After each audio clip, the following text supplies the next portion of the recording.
अस्सलामुअलैकुम, कैसे हैं आप सब लोग? Welcome to Life with Ali. और आज हम बनाने जा रहे हैं चिकन वॉन्टॉन्स। और रमज़ानों में बहुत अच्छे लगते हैं, ये बच्चों को भी बहुत पसंद है। तो इसको बनाने के लिए सबसे पहले हम ले लेंगे चिकन बोनलेस फुल, और ये जो है हमने क्यूब्स में काट लिया। दूसरी चीज़ जो हमें लेनी है वो है हरा प्याज। अच्छा, चिकन 500 ग्राम्स लेनी है हमें, आधा किलो। और हरा प्याज हमें ले लेना है 4 से 5 अदद। और सिर्फ उसका हरा हिस्सा नहीं, हमें सफ़ेद हिस्सा भी चाहिए, तो आप देख सकते हैं कि मैंने उसको चॉप कर लिया हुआ है। तीसरी चीज़ जो आपको इसके लिए चाहिए होगी वो है ग्रीन चिलीज़। क्योंकि मेरे पास बड़ी ग्रीन चिलीज़ थी, तो मैंने 7-8 लिए हैं, आप 8 से 10 ले लें। 1 टेबल स्पून आपको चाहिए जिंजर और गार्लिक का पेस्ट। तो मेरे पास जिंजर गार्लिक पेस्ट अलग से बना हुआ है। उसके बाद जो चीज़ आपको चाहिए वो है नमक। नमक इसके अंदर जाएगा हाफ़ टी स्पून नमक डालेंगे आप। उसके साथ आपने डालना है ब्लैक पेपर। ब्लैक पेपर आपका जाएगा half tea spoon. White paper भी आपका हाफ़ टी स्पून जाएगा। और ये है Chinese salt. Chinese salt must जाता है क्योंकि ये चाइनीज़ रेसिपी है, तो 1 टी स्पून इसके अंदर आपने अजीनोमोटो डालना है। इससे बिल्कुल एग्जैक्ट वही टेस्ट निकल कर आएगा जो आपको चाइनीज़ रेसिपीज़ के अंदर चाहिए होता है। अगर आपने ये नहीं डालना है तो आप ये नॉर के क्यूब्स आते हैं, तो आप ये चिकन नॉर क्यूब यूज़ कर सकते हैं, इसका ऑल्टरनेट है ये। लेकिन मेरे पास क्योंकि अजीनोमोटो है तो मैं वही यूज़ करूँगा। उसके बाद आपको 1 टेबल स्पून इसके अंदर डालना है सोया सॉस। ये डार्क सोया सॉस भी ले सकते हैं आप। नॉर्मल जो सोया सॉस आता है आप किसी भी ब्रांड का ले सकते हैं। बस हमें इन्हीं चीज़ों की ज़रूरत है। और ये बनाने में जब बहुत मज़े के लगते हैं। अच्छा, एक और चीज़ ये है कि अगर आपने ये चिकन क्यूब्स आपके पास नहीं हैं और आपको अजीनोमोटो भी यूज़ नहीं करना है, तो आप क्या करेंगे? तो आप 1 टेबल स्पून के करीब चिकन पाउडर भी ऐड कर सकते हैं। यानी इस तरह के अगर आपके पास टी स्पून है, मैंने आपको ये सारी चीज़ें टी स्पून के हिसाब से बताई हैं, तो आप इस तरह का 1.5 टी स्पून ले लें या 1 टेबल स्पून ले लें चिकन पाउडर। इन सब चीज़ों को मिक्स करने के लिए मैं जो आपको प्रोसेस बता रहा हूँ, अगर आप इसी तरीके से फॉलो करते हैं तो रिज़ल्ट इंशाल्लाह बहुत अच्छा आएगा। सबसे पहले आपने चिकन को ऐड कर देना है। ये हाफ़ केजी बोनलेस चिकन लिया है हमने और इनको क्यूब्स में काट लिया है।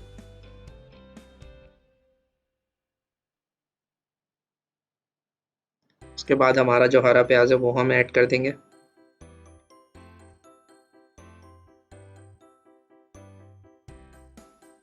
इसको हमने बस चॉप कर लिया था। और ख़्याल ये रखना है कि हरे प्याज का आपने जो वाइट वाला हिस्सा है जो प्याज का, वो ज़रूर लेना है क्योंकि उसका बहुत अच्छा सा टेस्ट आएगा। उसके बाद जो हमारे मसाले थे, अदरक, लहसुन, हरी मिर्चें, काली मिर्चें, सफ़ेद मिर्च, ये सब चीज़ अभी हम रोक लेंगे। सिर्फ ग्रीन चिलीज़ हम ही अब ऐड कर रहे हैं और अदरक लहसुन का पेस्ट ऐड कर रहे हैं। तो बाकी जो सूखे मसाले हमारे वो अभी हमने ऐड नहीं किए हैं। इसको हम थोड़ा-सा हल्का-सा दबा देंगे ताकि फिर ये जब चॉपर हम चलाएँगे तो ये बहुत अच्छे से आपस में ब्लेंड हो जाएँगे।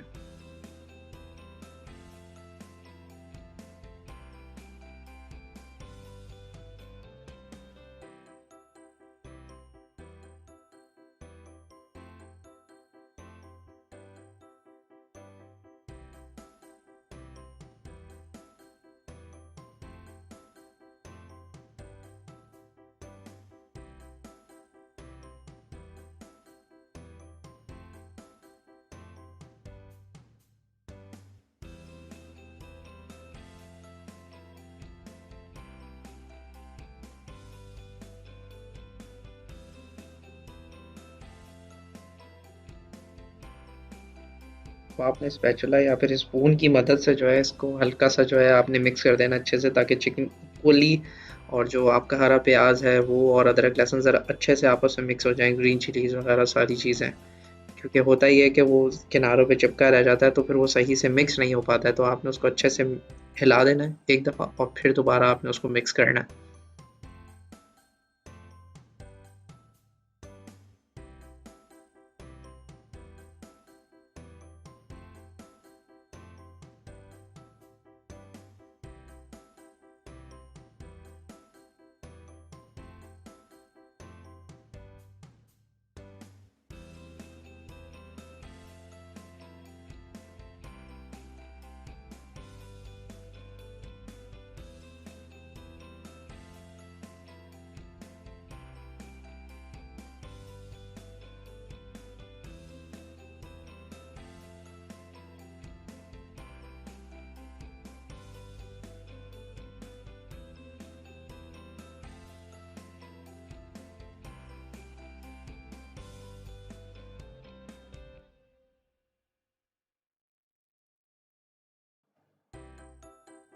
एक दफ़ा और अच्छे से स्पून की मदद से आपने इसको मिक्स कर दिया। अब जो हमारे जो ड्राई मसाले थे, जो हमारी ब्लैक पेपर थी, वाइट पेपर, सॉल्ट और चाइनीज़ सॉल्ट, क्या आप इस स्टेज पे इसके अंदर मिक्स कर दें और एक बार फिर दोबारा हम इसको चॉपर के अंदर चलाएंगे ताकि ये सारे मसाले अच्छे से मिक्स हो जाएं इसके अंदर।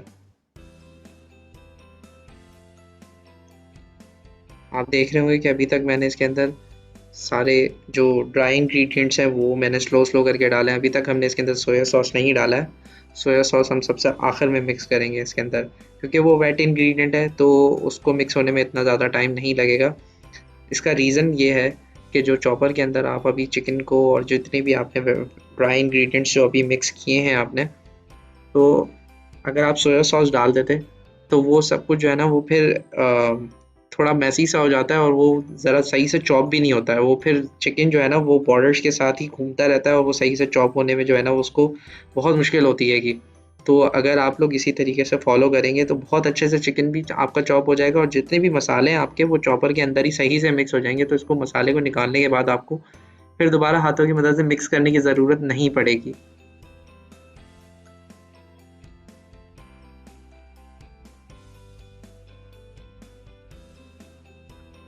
जब सारी चीज़ें अच्छे से मिक्स हो गई हैं अब बिल्कुल लास्ट में आपने या तो 1.5 टीस्पून या फिर 1 टेबल स्पून के करीब आपने डार्क सोया सॉस या सोया सॉस जो भी आपके पास अवेलेबल हो वो डाल दें। अगर आपके पास सोया सॉस नहीं है तो एज एन ऑल्टरनेट आप वॉस्टरशायर सॉस भी डाल सकते हैं।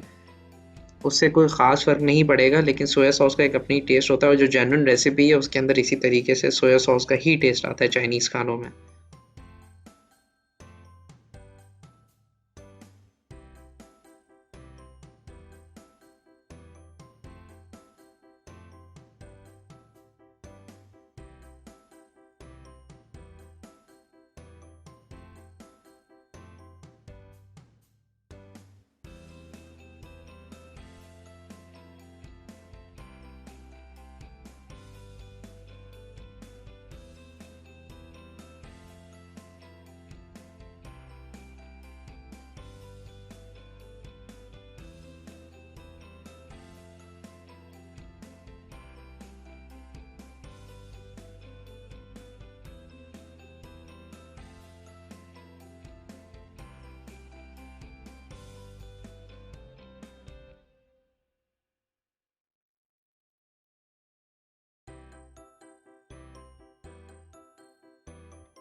अब इसको हम चॉपर में से निकाल लेंगे मिक्सचर को और ये बेहतरीन बन गया है। ये रेसिपी बिल्कुल परफेक्ट है। मैंने इसको चख के भी देखा है, बनाकर भी देखा है।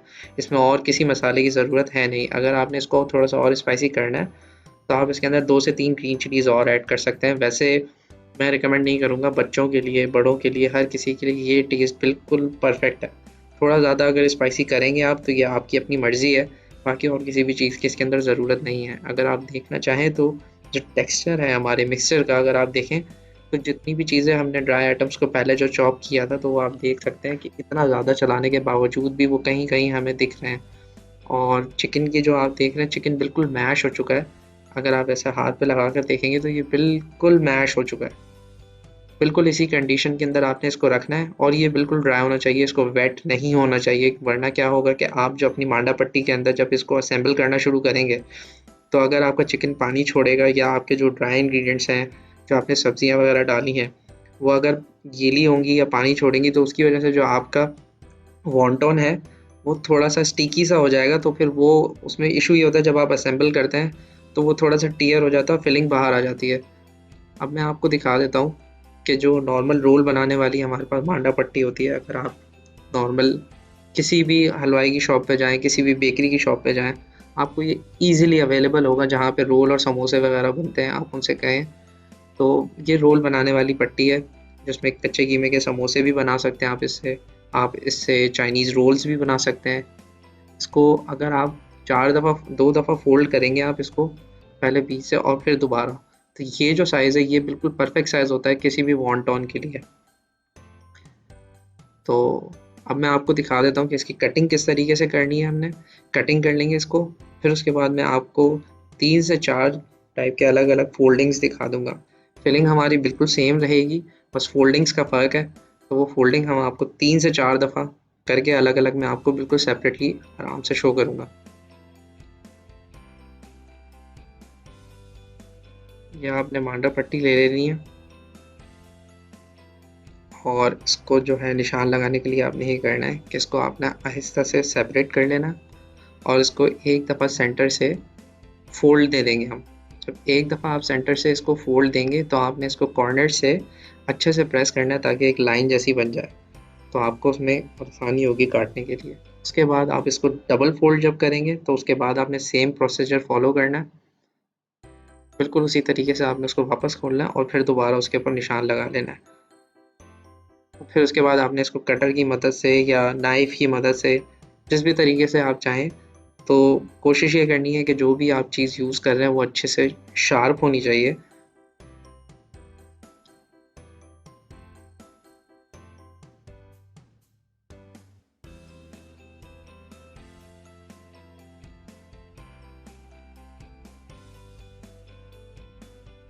एहतियात के साथ आपने इसको कट करना है, अपने हाथों को बिल्कुल बचाकर। जब आप इसको हाफ में कर लें तो फिर आपने इस तरीके से इसको असेंबल कर देना है एक दूसरे के ऊपर और फिर दोबारा आपने इसको सेंटर से कट कर लेना है।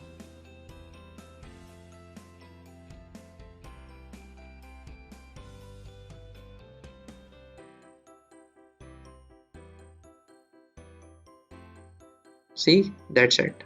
And now you have the perfect size for the wontons. So इसके बाद ये हमारी मांडा पट्टी तैयार हो गई है वॉन्टॉन्स के लिए, तो अब हम इसके लिए असेंबलिंग शुरू करेंगे। अच्छा, इसके साथ अगर आप देख रहे हैं तो ये मैंने थोड़ा सा एक लई जैसी बना ली है। ये मैंने 2 टेबल स्पून इसके अंदर जो सादा मैदा होता है घर में, ऑल पर्पस फ्लावर जिसको कहते हैं, तो मैदे के टेबल स्पून ले लें और उसके अंदर सिंपल आपने पानी ऐड कर लेना है और थिकनेस उसकी कंसिस्टेंसी अगर मैं आपको दिखाऊं तो इस तरीके से आपने थोड़ा गाढ़ा रखना है इसको, ताकि ये ज़रा स्टिक करने में आपको आसानी होगी।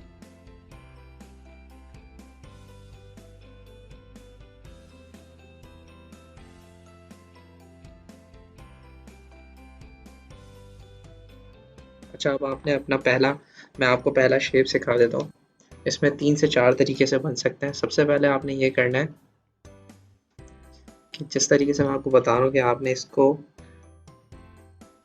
बिल्कुल एज पे फिलिंग को रखना है और उसको रोल करना है। अच्छा, रोल करते हुए आपने एक चीज़ का बहुत ख्याल रखना है कि आपने इसको नीचे की तरफ प्रेस नहीं करना है। आपने सिर्फ इसको उंगली, समझे आप, हल्के से आपने इसको रोल करना है फॉरवर्ड डायरेक्शन के अंदर। आप इसको प्रेस नहीं करेंगे। अगर आप इसको प्रेस करेंगे तो फिलिंग हमारी साइड्स में चली जाएगी। हमें वो नहीं करना है, हमें अपनी फिलिंग को सेंटर में ही रखना है।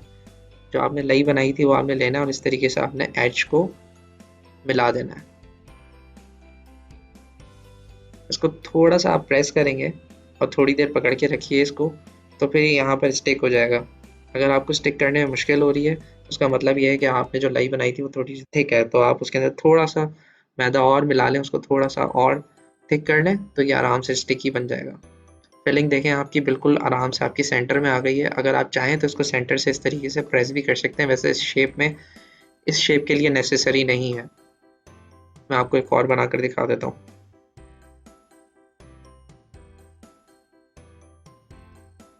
फिर दोबारा उसी तरीके से आपने रेक्टेंगुलर शेप में रखना है आपने इसको, और आपने कॉर्नर पे फिलिंग रखनी है और उसको रोल करना है।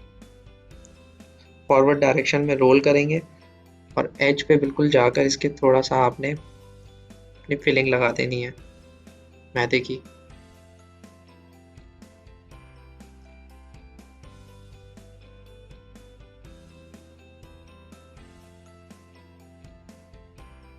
जो आपने पेस्ट लगाया था उसी डायरेक्शन में, जिस जिस डायरेक्शन में आपने पेस्ट लगाना है बिल्कुल उसी डायरेक्शन में आपने इसको फोल्ड कर देना, तो ये बिल्कुल इस तरीके से एनवेलप का शेप देगा।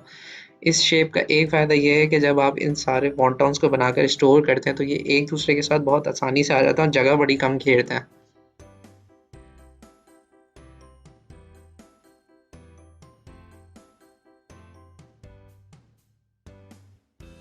इनको अब हम साइड में रख देंगे और अब हम चलते हैं एक और शेप में आपको बता देता हूँ।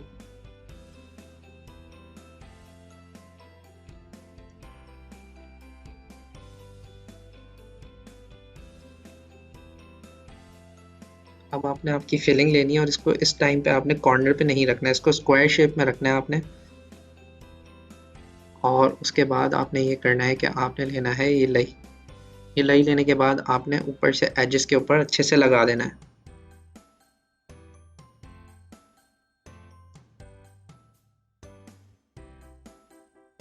जब आप इसको लगा देंगे तो फिर उसके बाद आपने इसको स्क्वायर शेप में इसको फोल्डिंग दे देनी है और सारी एजेस को आपस में अच्छे से मिला दें और उसको अच्छे से प्रेस डाउन करना है आपने, ताकि वो आहिस्ता आराम से अच्छे से एक दूसरे के साथ चिपक जाए।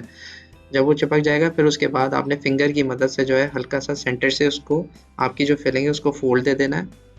और जो आपके लेफ्ट हैंड वाला एज है उस पर आपने हल्का सा यही हमारा जो सॉल्यूशन बनाया हुआ है हमने मैदे का, वो आपने लगाना है पेस्ट को और उसके बाद इस तरीके से आपने चिपका देना है। तो देखें बहुत ही आसान है ये आपका दूसरा शेप हो गया।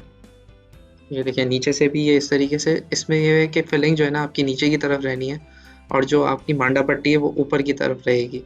तो इसमें जब ये चिकन जब आपका पकेगा तो ये बहुत अच्छे से पक जाता है। ये मैं आपको एक दफ़ा और बनाकर दिखा देता हूँ। बिल्कुल उसी तरीके से आपने स्क्वायर शेप में इसको बनाना है और उसके बाद सेंटर से उसको हल्का सा दबा कर और फिर आपने इस तरीके से उसको मिला देना है।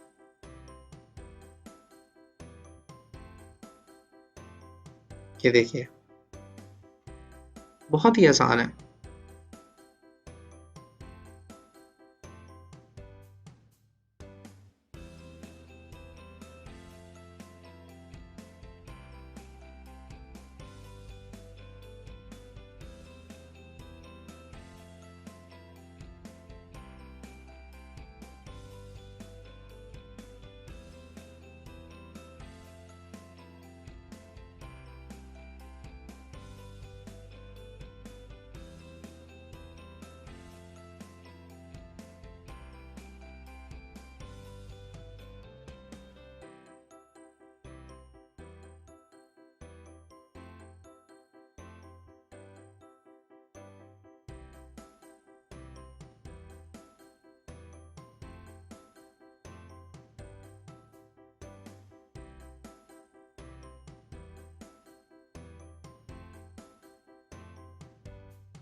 अच्छा जी, अब तक मैं आपको दो शेप बता चुका हूँ, अब हम चलते हैं तीसरे की तरफ।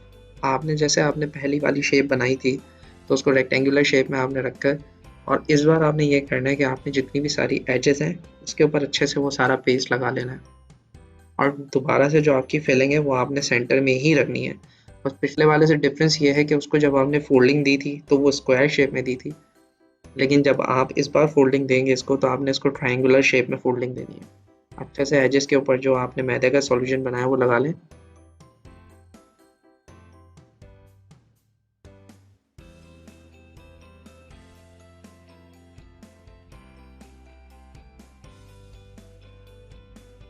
और फिर हाथों की मदद से इस तरीके से आपने उसको एज टू एज मिला देना और हल्का सा प्रेस कर देना। जब आप प्रेस करेंगे आपने ये मेक श्योर करना है कि वो सारी एजेस से मैच हो जाए। जब मैच हो जाए तो आपने फिर दोबारा उसी तरीके से अपनी फिंगर की मदद से जो है आपकी फिलिंग को सेंटर से प्रेस कर देना और एज पे लेफ्ट हैंड की एज पे आपने इस तरीके से करके और उसको प्रेस कर देना ना, सी। और उसको ऊपर की तरफ आपने पुश करना है ताकि फिलिंग आपकी सेंटर में आ जाए। See, that's how easy it is. So this is your third design. मैं एक बार और फिर दोबारा करके आपको दिखा देता हूँ ताकि आपको आराम से समझ में आ जाए। इसको हम साइड में रख देते हैं और मैं आपको एक दफ़ा और बनाकर दिखाता हूँ।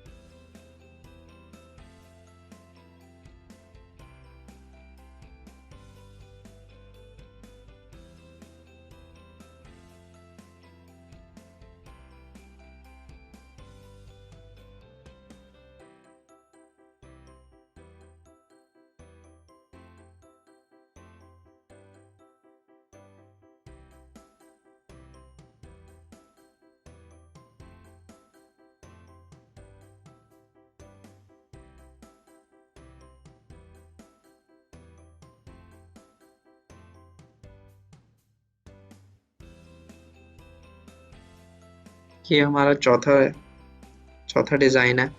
तो इसमें आपने ये करना है, चौथा फोल्डिंग का तरीका ही है, और आपने इसमें फिर दोबारा यही करना है कि आपने उसको एज पे रखना है और फिर दोबारा उसको हल्का सा जो आपका सॉल्यूशन है वो आपने लगाकर और उसके बाद दोबारा उसको फोल्डिंग देना है। अच्छा, इस बार डिफरेंस ये है कि जब आपने लास्ट टाइम फोल्ड किया था तो आपने लेफ्ट हैंड साइड की तरफ उसको पेस्ट लगाकर और आपने उसको चिपकाया था। इस बार आपने ये करना है, उसको रिवर्स ऑर्डर के अंदर चिपकाना है। देखिए, आपने इसे फॉरवर्ड में करा था, इस बार आपने इसको बैकवर्ड की तरफ लेकर जाना है। तो आपने फिर दोबारा यही करना है कि आपने जो है राइट साइड की तरफ लगाया है, इस बार राइट साइड की तरफ लगाएं और उसको फोल्डिंग दे दें। That's how easy it is. मैं आपको हाथ की मदद से इसलिए बता रहा हूँ कि लेफ्ट हैंड और राइट हैंड तो आपको ज़रा अंदाज़ा हो जाए, ताकि जब जिस वक्त आप ये रेसिपी फॉलो करेंगे और आप इस तरीके से फोल्डिंग देंगे। अगर कोई और तरीका भी है इसका, तो आप लोग मुझे काइंडली कमेंट सेक्शन में ज़रूर बताइएगा। मैं भी उसको ट्राई करूँगा और आगे इंशाल्लाह कोई और रेसिपी आएगी तो मैं उसमें उस चीज़ को भी कवर करने की और क्रेडिट्स देने की कोशिश ज़रूर करूँगा। तो अगर कोई ऐसी चीज़ आपको लगती है कि वो इसको बेहतर बना सकती है, तो आप काइंडली मुझे अपने रिव्यूज़ कमेंट सेक्शन में ज़रूर दें।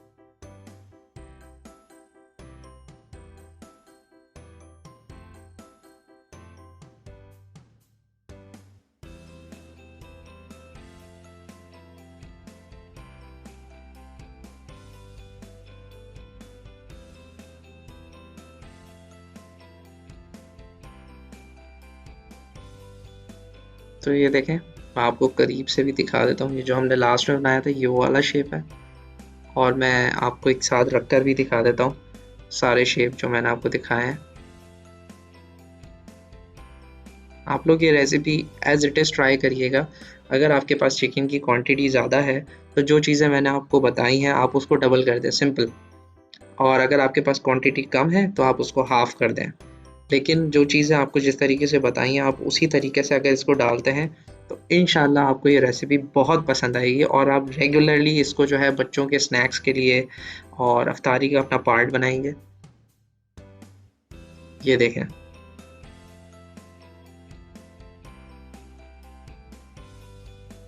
तो वैसे तो मैंने आपको वीडियो के अंदर एक और दो ही बनाकर दिखाए थे, लेकिन उसके दौरान मैंने और भी बहुत सारे जो थे वो असेंबल करके रख लिए थे। ये देखें। और ये जो आपने फ्राई करने हैं ना, तो उसके लिए आपने ये करना है कि इनको अलग अलग रखना है। और ये मैं आपको बता दूं कि ये 1 2 3 और ये 4, तो ये 4 शेप्स थे जो मैंने आपको बता दिए हैं, तो ये आप ज़रूर ट्राई करिएगा। और मैंने उसके बाद जितना भी मैंने बैटर बनाया था, और मेरे पास आधा किलो मांडा पट्टी थी, तो मैंने उन सब के वॉन्टॉन्स बना लिए। तो वो चिकन भी पूरा मेरा यूज़ हो गया, हाफ़ केजी चिकन था और हाफ़ केजी वॉन्टॉन थे। वॉन्टॉन की जो मेरे पास मांडा पट्टी थी। तो जब मैंने उनको असेंबल किया तो आप देख रहे हैं कितने सारे बने। ये ऑलमोस्ट, मैंने वैसे गिने नहीं हैं, लेकिन ये ऑलमोस्ट 3 से 4 दर्जन बने होंगे। अगर आप इसकी कॉस्ट को अंदाज़ा लगाएं तो ये मेरे ख्याल से अगर मार्केट से आप बाय करने जाएंगे तो जितने के आपको 1 दर्जन मिलेंगे, उतने के ये आप 3 से 4 दर्जन, यानी कि 3 से 400 गुना आप घर में आराम से बना सकते हैं। इसको फ्राई करने के लिए आपने ऑयल लेना है, और ऑयल को आपने लो और मीडियम फ्लेम पे रखकर इसको फ्राई करना है। आपने इसको मीडियम और हाई या मीडियम के ऊपर नहीं करना है, आपने इसको बहुत स्लो आंच के ऊपर रखकर और आराम से इसको करना है। एटलीस्ट आपने 3 से 4 मिनट इसको फ्राई करना है, और जब तक ये गोल्डन कलर ना आ जाए तब तक आपने इसको नहीं हटाना है। तो और आपका चिकन कच्चा था, लेकिन जब आप इसको उतारेंगे तो चिकन जो है वो आपका अच्छे से पक जाएगा, क्योंकि उसको हमने अच्छे से ब्लेंड कर लिया था चॉपर के अंदर। तो जब चॉपर के अंदर आप इतना ज़्यादा चॉप कर लेते हैं तो चिकन बहुत आराम से पक जाता है आपका, और आप देखें कितने क्रिस्पी और कितने यमी बने हैं। तो काइंडली इसको रेसिपी को ज़रूर ट्राई करिएगा और मुझे अपने फीडबैक ज़रूर बताइएगा। Thank you so much. अल्लाह हाफ़िज़।